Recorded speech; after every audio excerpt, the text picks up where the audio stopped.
year so far. We've seen a lot of terrific films. We have a lot of them here at the theater. And again, a slice of life. Like last night's film, Nebraska, was just a section of a person's experience.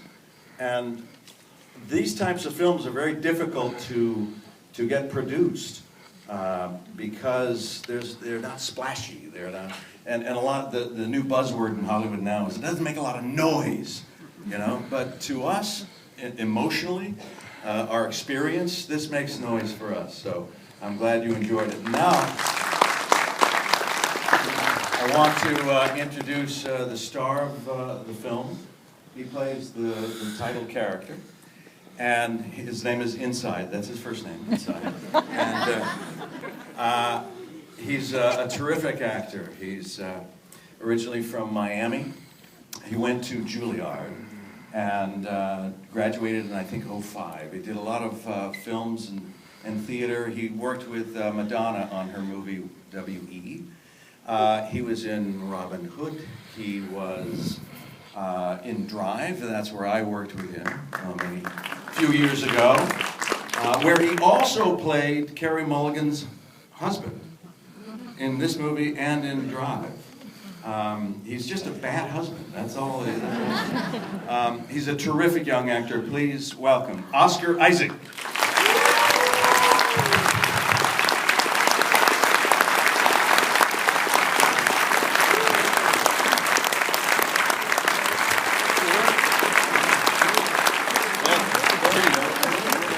Wander the whole time? Can we just like wander? We can do that. Yeah. We can wander, we can sit, we can do anything. Thanks everyone, thanks for coming.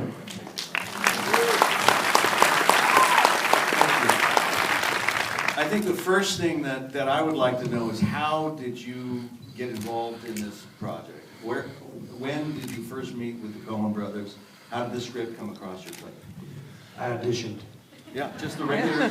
Yeah, it was very basic. I heard about the casting, and I auditioned for the casting director, and I did a couple scenes, and then I had to send in a song, which was "Hang Me," "Oh Hang Me," the opening song. Everyone that was auditioning got a recording of Dave Van Ronk singing that song. That was the first time I had heard Dave Van Ronk. I had seen him in No Direction Home, the Scorsese documentary. Where he talks about how Llewyn stole House of the Rising Sun from him. And that's all I had seen. And so I figured out how to play this song, and I did about 30 takes on my computer, and I sent in take 27. And then about a week later, I heard that the Coens would see me. They'd bring me back for a callback. And then I had about 2 or 3 weeks to prepare for that, and I came in. Now, you have a musical background. You were in a rock and roll group, right? Was it rock? Pure rock? Or was it... Pure, unadulterated rock. Did you have hair down to your shoulders? I had hair to here, and it was shaved underneath. Oh. I was in a rock band. I was in a punk rock band. I was a musical whore. I was like in every different kind of genre. Industrial, ska, hardcore bands. What kind of whore are you now? Whatever you need, baby. So, but you weren't well versed in folk music then. There must have been a transition period for you. Yeah, well, I grew up listening to Dylan and Van Morrison, but I wasn't really aware of this pre-Dylan time. And so before that audition where I had to come back into the room for Joel and Ethan and play for them live, I was very nervous because I had to figure out this particular style of playing. The way I wanted to play it the way Dave Van Ronk played, and he plays this thing called Travis picking. Explain that. Travis picking is basically it's very similar to ragtime piano or stride piano, we call it, where the left hand does the bass line and the right hand does the melody. But with guitar, it's just these 3 fingers. So the thumb is the metronome and plays the bass line, and these 2 fingers play the melody and the counter melody. Wow. It's very syncopated. And I hadn't played this style. And I happened to be doing this very small film at the time in Long Island. And I was doing a scene at a bar, and there was an older gentleman that was basically a featured extra. He just had one line. He was the drunk guy at the bar. And in between takes, there was a guitar lying around, and he picked up the guitar and started playing, and he was the most amazing Travis picker I had ever heard in my life. He was incredible. He was just as good, if not better than Van Ronk himself. And so I went up to him and I said, "Man, you're amazing." And he said, thank you very much." And I said, "You know, I'm auditioning for this thing. It's loosely based on Dave Van Ronk. Have you ever heard of Dave Van Ronk?" And he says, "I played with Dave." I said, "Really?" He's like, "Yeah, do you need guitar lessons?" I said, "Yes, yeah, I do." He said, "Come to my place." I said, "Where do you live?" He says, "I live on McDougal Street above the old castle." So I go to his place. By the way, his name's Eric Franzen. I'm Eric Franzen. I said, "Okay." So I go to his place, and it was this little time capsule, and he had all his guitars up on the wall, and records piled up everywhere. It's a little rent-controlled apartment he's been in since 1969. And he started teaching me how to play. The first thing he asked me is, "How long have you been playing guitar?" I said, "About 20 years. He goes, "No, you've owned a guitar for 20 years. You've been playing guitar for maybe like 6 months." So then he started teaching me how to play, and I started opening up for him in little coffee shops in the village. And by the end of it, he said, "I see Dave giving you the thumbs up, kid." And that's what he sent me into the audition with. And I learned about 3 songs. We were only supposed to do the 1 song, but I learned these extra songs just to nail it, you know? And yeah, and that was that. So when you went into the audition with the Coen brothers, did you say, "I know a couple extra songs"? Yes. Yeah, that's always the best. Yeah. You have a couple more. Well, actually, because one of the scenes was the scene at the Gore Finds, Yes. where he starts playing Dink's song. Yeah. And they had said, "You know, don't worry about that part where you have to play." And I was like, "Oh, no, I know the song. I got it." And so I played the whole song through, and then... You won it over. I wanted it so bad. You won it. Yeah. You got it then. Did they also then, I mean, because that's one aspect of it, that was the first huge hurdle, that you could play and sing these songs and have that sensibility and soul for that. Well, because it was live. All the songs were Yeah. recorded live. It's Cool. not playback, or there's no lip syncing or anything like that. So,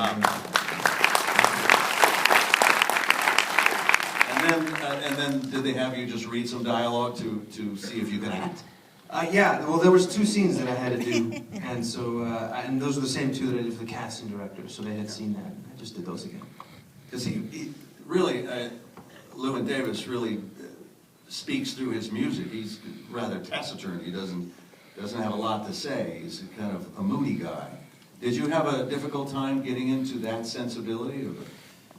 Yeah, it was interesting because yeah, he's a guy that's definitely an island unto himself, and doesn't express much warmth, or at least he doesn't use traditional means to express warmth. So yeah, that was a difficult thing to access, because my energy is very much the opposite. You know, I come to people with that sense of, I mean you no harm, and I laugh and smile to know that, you know, everything's okay, and he's very much not that.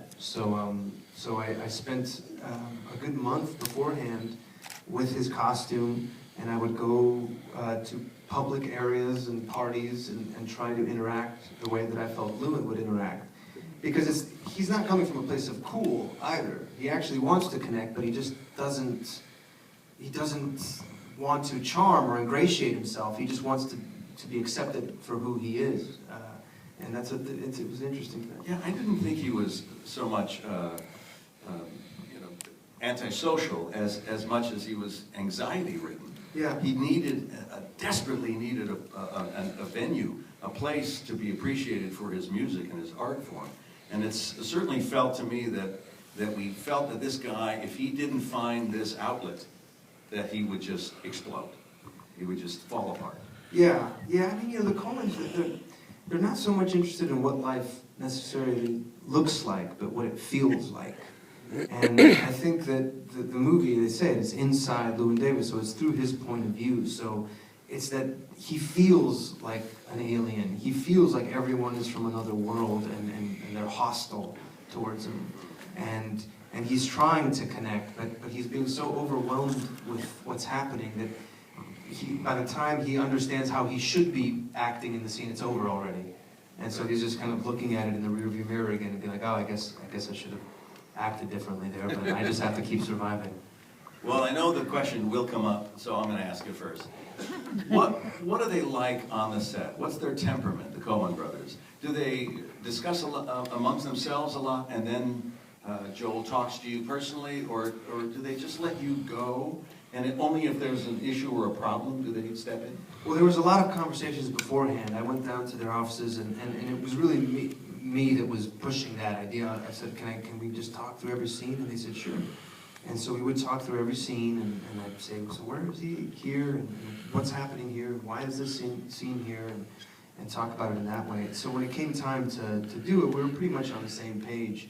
So I had a lot of license to play around, and whenever they would come up, it would be a slight adjustment of pace or rhythm, or, all right, that's interesting, maybe make this word mean this now. Mm-hmm. But something that I had to get used to very quickly was the fact that they never compliment.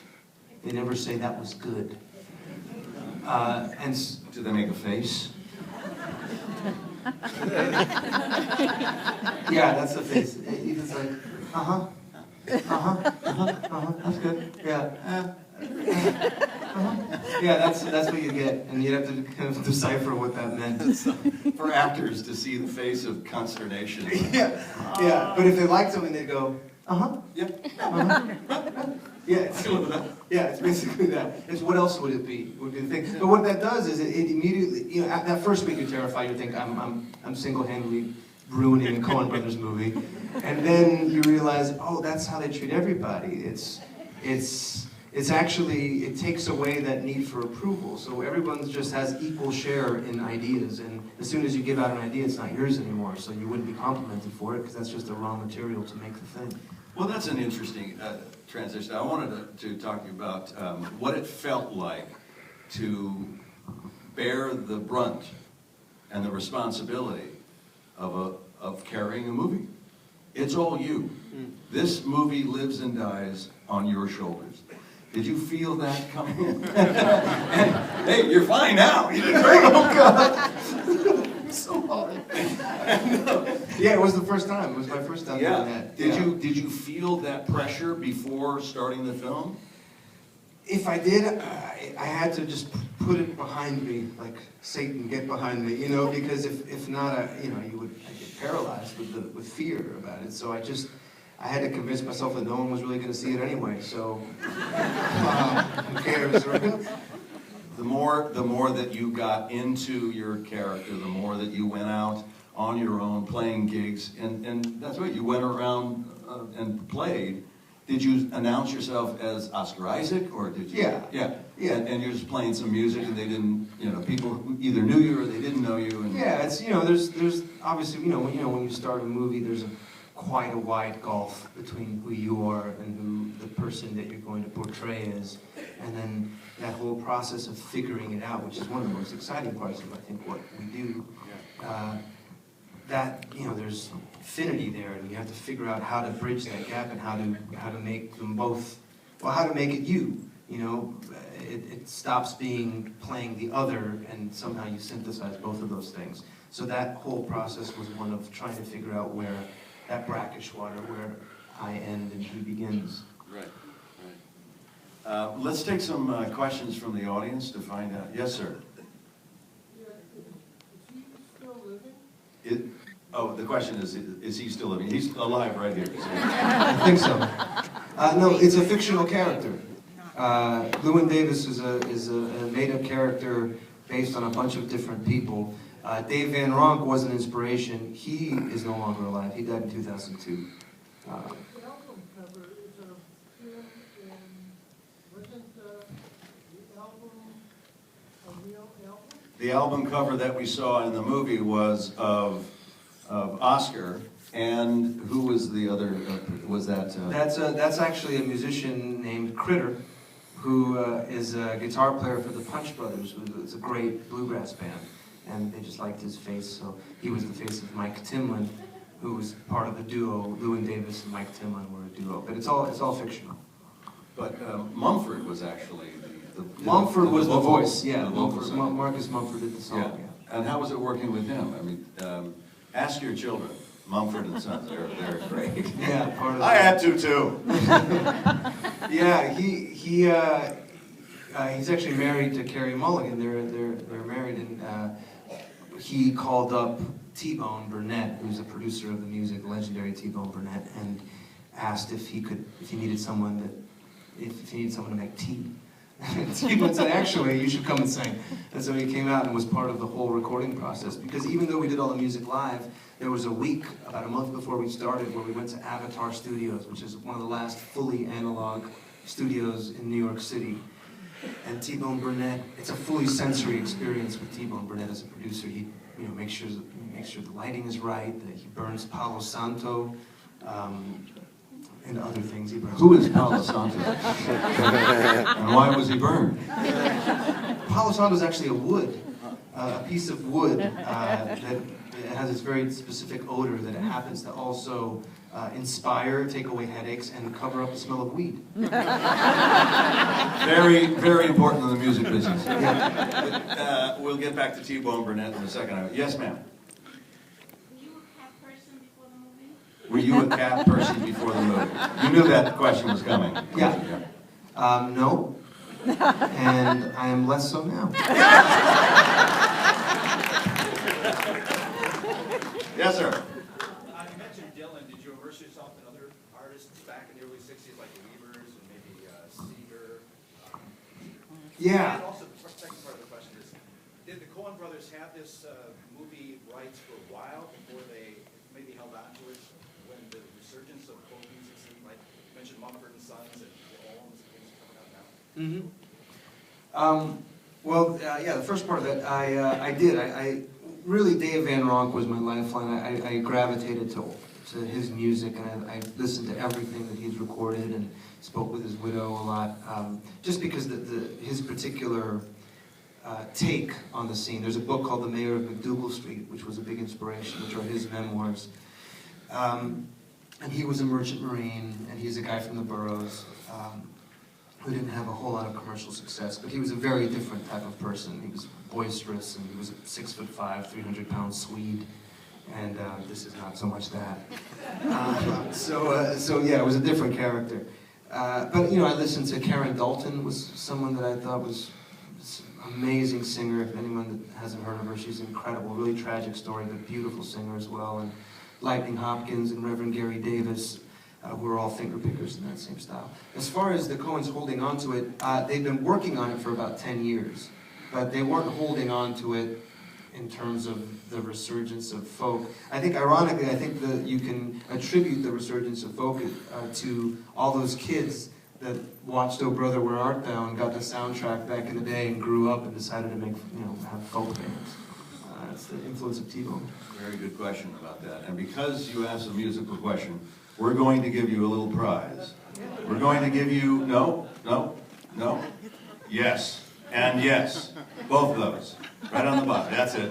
Thank you very much. Wow. Okay, thank you very much. We're going to give you an actual record player and an album. A real album. That's sweet. Well done. How about that? Well So you never know. You may have a car to give away. Get the Karen Dalton record for sure. The other question is, were hallways really that narrow up in... Okay, take the thing away from me. Take it away. Come on. Thank you. Yes, those were all actual hallways that were shot in the village. I just want to talk a little bit more about T-Bone Burnett, who Academy Award winner, beautiful musician. He did all the arranging of Crazy Heart, wasn't it? Crazy Heart with Jeff Bridges a little while ago, and a lot of people who were not used to his music were introduced to him at that point. And so, was he on the set with you throughout, or was it just for the recording session? Just for the recording sessions. He would, because we were doing it with no playback, he would sit and follow the songs for tempo. He would time them all. Because if there was a variance one way or the other, they wouldn't be able to cut in between the takes. Right. Sometimes we would do up to 25, 30 takes of the songs. Because you'd think, there's 5 setups, and each setup is about 3 to 4 takes. Yeah. It's a lot of time. So it had to be the same every time. And I didn't have a click track either. And so he'd be there in the corner, timing them to make sure they were always on. And then, occasionally come up and say, you have to loosen up your hand a little bit. It's getting a little stiff, or Really? that time I heard the guy. Little things like that. It was always the gentlest Yeah, a little reminder. nudge. Yeah. That's great. Yes? I have to ask, how was it working and singing with Justin Timberlake? Probably the second most question, I would guess. Yeah. Yeah? Yeah. The cat and Timberlake? So you guys did good. Yeah. I'm surprised it came from a young woman. That was weird. That was unexpected. Very unexpected. Yeah. He was an asshole. There you go. Huge jerk. Huge. Enormous. Huge. Enormous asshole. Actually.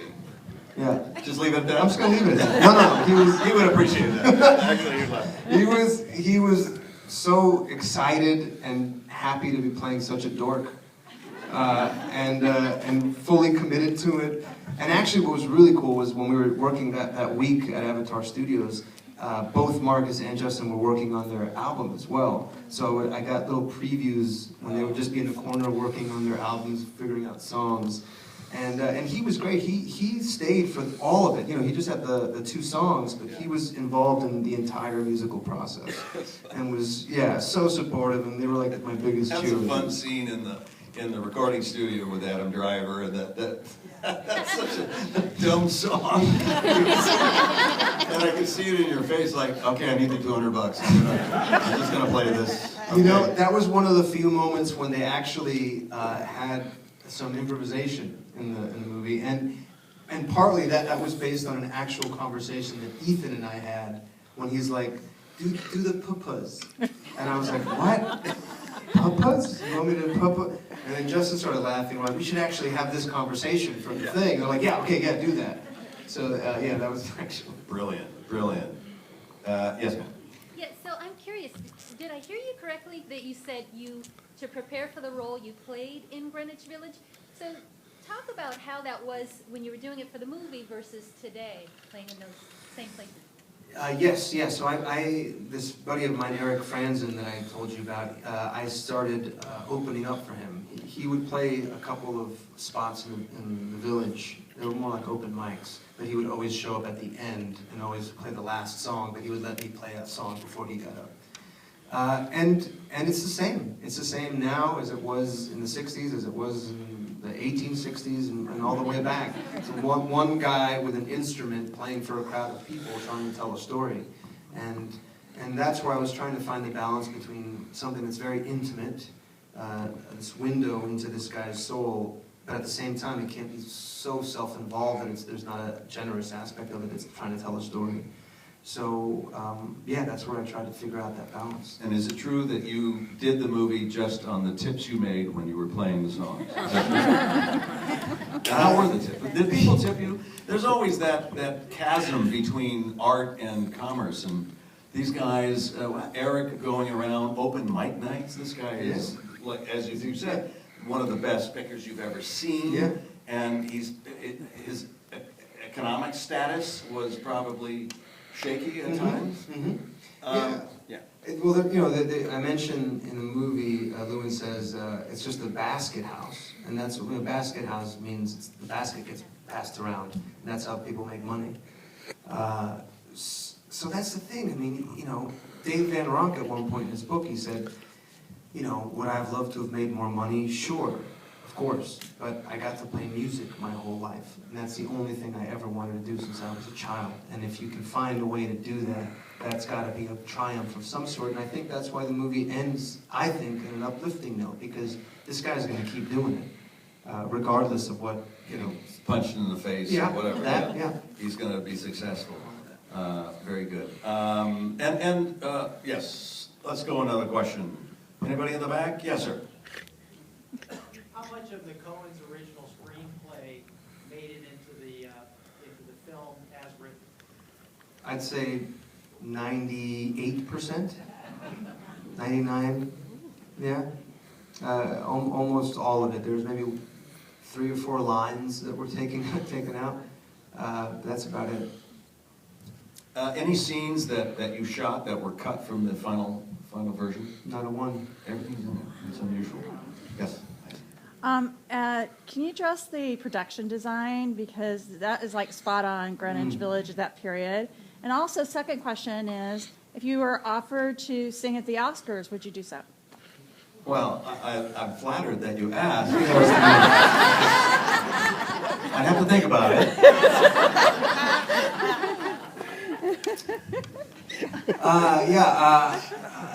The production design. I think what's really amazing about the production design is, of course, they recreate so much of those streets and those hallways, but they had to get little things that you don't think about, like the locks on the windows and the frames and all these little bits that are completely different now. So they did an amazing job with that, and a lot of really smart CG that was put in there. Like, for instance, the subway cars. That's all CG because they don't look like that anymore. Yeah, and they don't run anymore. So they had to put those in with computers, and yeah, so that was pretty interesting. And yeah, of course I would. Yeah. You sing, the question was, if asked, would you sing at the Oscars? And the answer is yes. I do that gig. Now, another thing is that you smoked a lot in this film, and you're singing and smoking and singing and smoking. Yeah. How did that affect your voice after? I mean, Yeah. very harsh. In a good way, yeah. Because most people want to get that gravel, so you would try to. I remember Marcus even said that for their first album, what he would do before each take would smoke 4 cigarettes in a row and then scream into a closet to try to get some rasp there. But I'm not a smoker, so that definitely. There was a couple days when I had to go throw up in the trailer just from having to smoke so much. It was intense, yeah. Thank you. Yes. Two parts. One was that your guitar, your personal guitar that you used in the movie? And now it is now. It is now. And the other part is for your passion, acting or singing? The first question was, is the guitar in the movie his personal guitar? And the answer was, it is now. Sorry about that. And then the second question is, for his personal taste, personal passion, singing or acting? Well, real quick about that guitar. The very first thing that I had to do is they flew me out after I got the part to meet the legendary T-Bone Burnett, and he was going to pick me up and take me to find Llewyn's guitar. So I was in L.A. and he showed up and said, "Hello, I'm T-Bone, and we're going to go find your guitar." And so we got in the car and drove out to the Valley to Tarzana and to Norm's Rare Guitars. And I proceeded to play all these old vintage guitars. And I played a bunch of different ones, and then I picked up this little L1 Gibson from 1924. That's the guitar that I have. It's the Robert Johnson guitar. That's the one that he played at the Crossroads when he sold his soul to the devil. And the one that rock and roll was invented on. And so I started playing. It was very difficult to play, but it made this little evil sound, and T-Bone looked up and said, "You're making music with that one." And I'm like, that's the one. And so at the end of the shoot, the very last shot, it was, I think, me putting a needle of a record down, and then Joel and Ethan came out with the case. And they handed it to me, and I opened it up, and they said, "Look inside." The guitar was inside. And I picked it up, and they had a plaque in that same case, and the plaque said, "Wow," which is a reference to when my dad shits himself after I play this beautiful song, and I say, "Wow." So, yeah, it was one of the most beautiful presents I've ever gotten. Thank you. Another music question. Give that man a CD.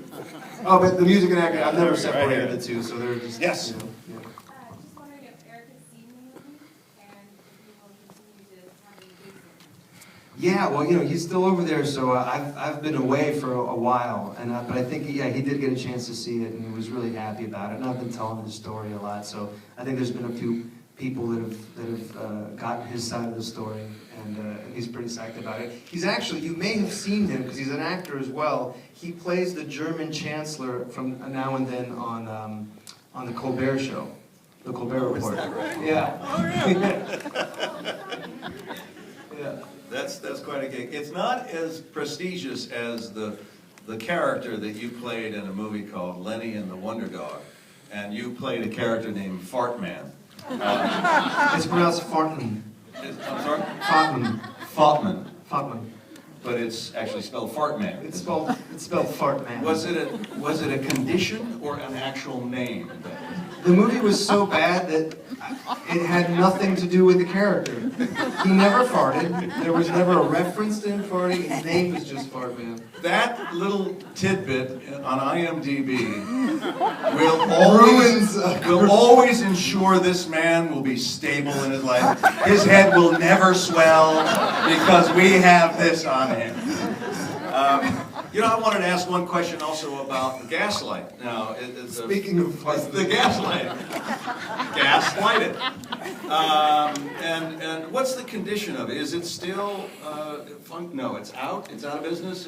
No, it changes. There's a lot of turnover here. So it used to be quite a bigger space. It was cut in half, and it changes all the time. There was a club there for a little bit, run by the nephew of the original owner. And they had folk nights there every now and then. And I actually got to play there when I with John Goodman. We had a folk night, and John and I did St. James Infirmary, which was a lot of fun. But now I think it's closed right now. Is it? Yeah. Yes, sir. Two questions. Who played Dylan at the end, and what's next for you? Who played Dylan at the end of the movie? They found some kid that looked a lot like Dylan. And what's next in your world? I'll be doing J.C. Shander's next film. That's the guy that did All Is Lost, and directed that. So I'm going to be doing that in New York. Very nice. Yes, sir.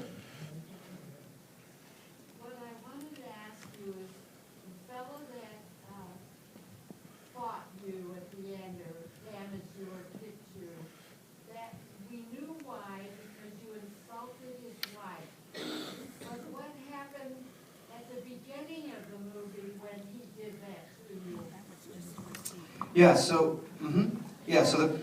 The question is, why did that guy beat me up at the beginning of the movie? And how is that different from the end of the He film? beat you up twice. Well, it seems like it's twice, but it's really just the one time. Because what happens is, at the beginning of the movie, I get beat up, and then it's a flashback to a week earlier. And then the movie catches up to that moment again. Yeah. Thank you. Yes, sir. So, the scene where you close the door on the cat, is that because the cat was bad luck for you? The question was, the scene where you close the door on the cat, is that because the cat was bad luck to you? I just didn't want it to get out. Just didn't want that to happen Thank you again. for that question. Yes.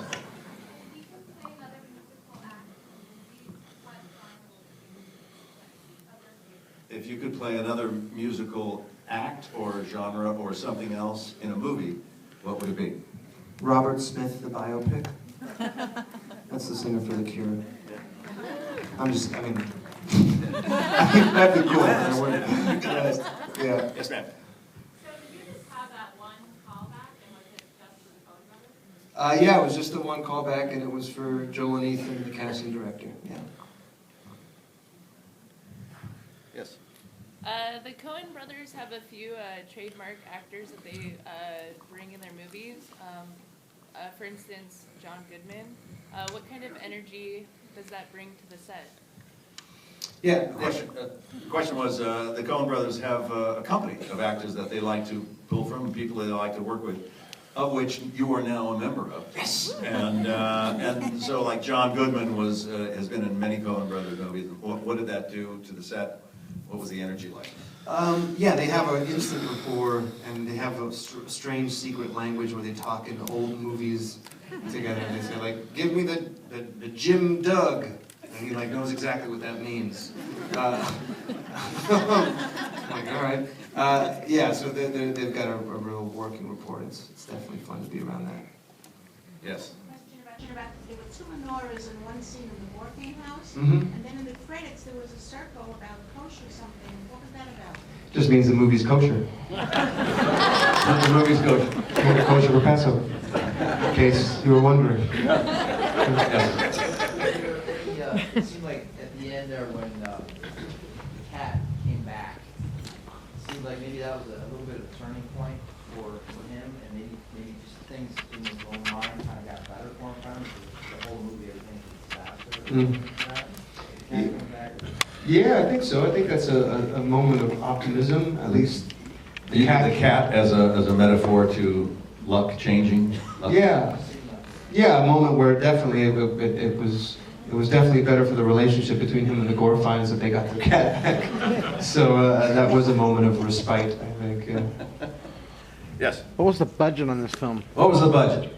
I don't know if you know, do you? I know. They try to keep those things. Come Exact numbers. 15, 16, around there. $15, $16. But maybe as high as 95 million. Yes. I was just wondering about the previous musical career, because you said you were involved in music earlier, and now you have your name on a record. Mhm. You're asking about the previous musical career. Yeah. There was none. But I played music for a long time. Are you trying to get a CD, sir? Is that what you're trying to ask a musical question to get a CD? Yeah. I could see right through it.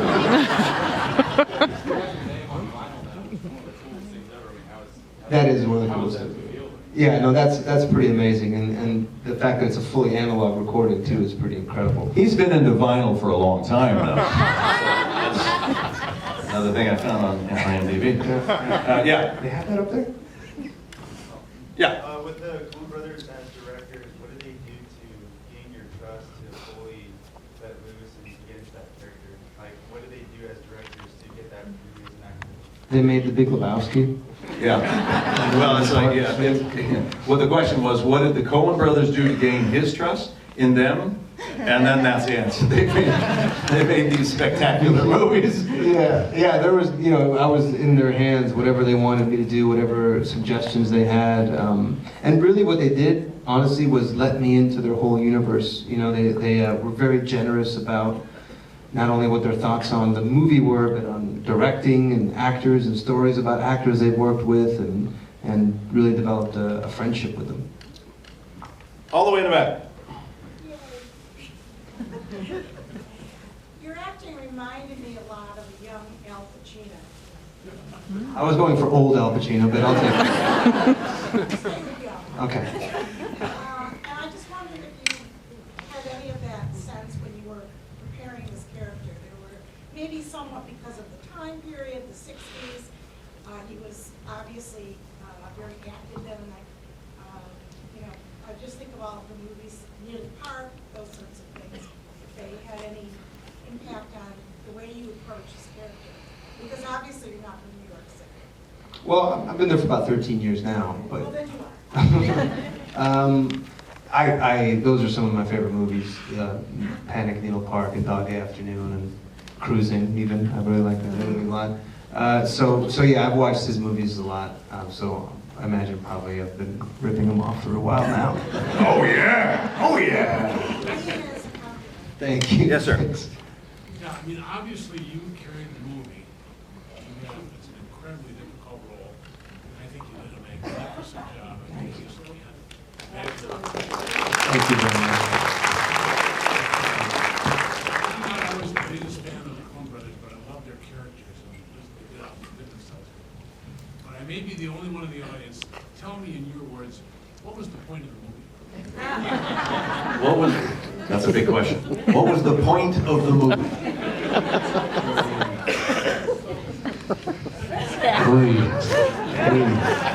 In one word.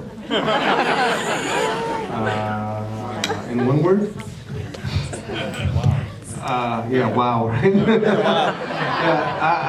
don't know, man. I mean, I think they just wanted to tell a story. Yeah, they just wanted to tell a story about this guy, and See, that's the good thing about movie making, is that the point is what you took from it. That's the point. The point is that they wrote from an idea of what they wanted to say and open a window to this one man's journey over the course of a week. Yeah. And in 1961, with very specific points to it. That he's a musician, he's trying to make his name for it, he's a good musician, he's having bad luck, he sometimes shoots himself in the foot. All those things are it. That's the point of the movie. So if we have a need to go beyond that, then maybe we're asking the wrong thing, I think, It's like, what did you take from it? What did you feel emotionally after watching this movie? I just thought that it was a Coen Brothers display of all the different characters that they could, how creative they were. And I understood what his role was. I was saying to myself, what's the message? What have I learned? What, you know, it just. Is there a message in a week of your life? You know what I mean? No, I'm not. I'm trying to be. I'm just saying that's it's rhetorical, really, because is there the message is experience. We're here to experience and to see the look through someone else's life over the course of a week. In this case, or in the case of Nebraska last night or whatever, and that may be enough. It's like when you look at a painting. You're sitting next to someone who may have thought that this movie was the best they've ever seen, and someone who thought, yeah, I liked it, maybe I liked it a little more than another one they did, or a little less than another one. But that's the wonderful thing about it. You're not wrong. You're not wrong in what you're feeling. And that's the great thing about it. It's art. It's how we all individually interpret it.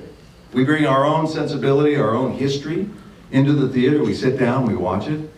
It depends on how you feel this today, how things went for you, how things are going in your life. You know, we bring all that baggage in with us, and we watch a movie next to 300 other strangers. It's the most unique experience you can imagine. And that's really it. That's my answer. Yeah.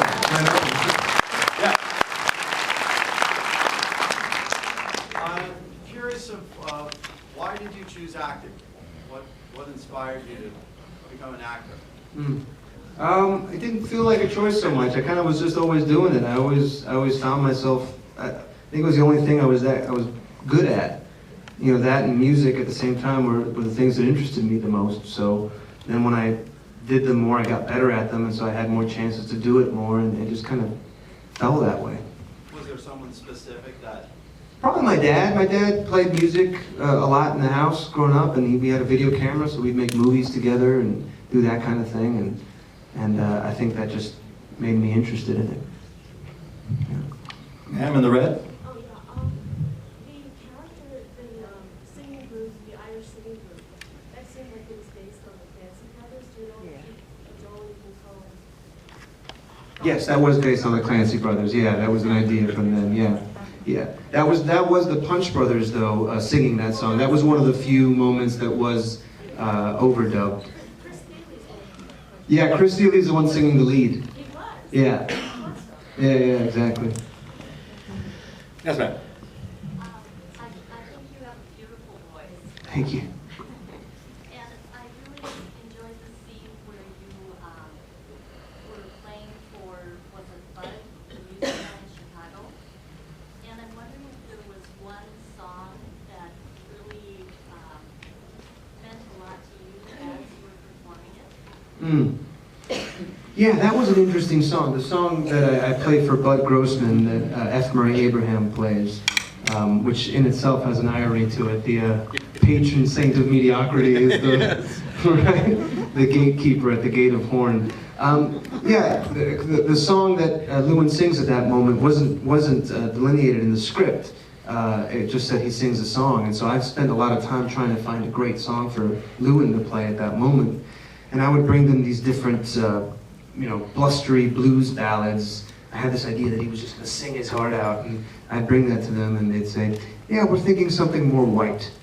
And they're like, "How about this one?" And it was the death of Queen Jane, which was very lilting and beautiful, and I didn't understand it. I was like, this song's about a botched medieval C-section. And I said, why would he sing this song? I had no idea. And they just said, it'd be funny. And so I spent a month trying to connect to this thing about King Henry and Queen Jane and the women and this and that, and work with T-Bone for the arrangement. And then at a certain point, I just had to let it go and just go with instinct. And it wasn't really until afterwards, when I saw it, that I thought, of course, this is the song that he sings. Because that's the whole role of what a folk musician is that they find some old, archaic song that's just covered in dust, and they bring it out, and they show it to you, and they make it relevant, and they make it about now and what's happening to his life. And it has everything to do with what's happening to his life, about finding out about a child that he has, and about the women that they're having to sneak around to get abortions, and all this stuff is just coming up, and he thinks you know what, he wants to hear a song from inside me. This is what's inside me right now. It's the most honest thing he can play at that moment. And of course, it's also the wrong song to play at the moment if he's interested in a career. Give that woman a CD. That was a good question. Yes, you're in the back too. I have another musical question. The character was kind of loosely based on Phil Oakes. I think the Coens are very Dylan-esque in the way they work. You know, they take from all sorts of things. So I think, I mean, we all were aware of Phil Oakes. Yeah, and his depression, obviously, that led to his death and all that. Yeah, I think all those guys were inspirations. Okay, we have time for just a couple more. Yes, sir? Yeah, I thought in several of the scenes, the harmonies were amazing. Did the musical director arrange those? Did they flow naturally from the scene?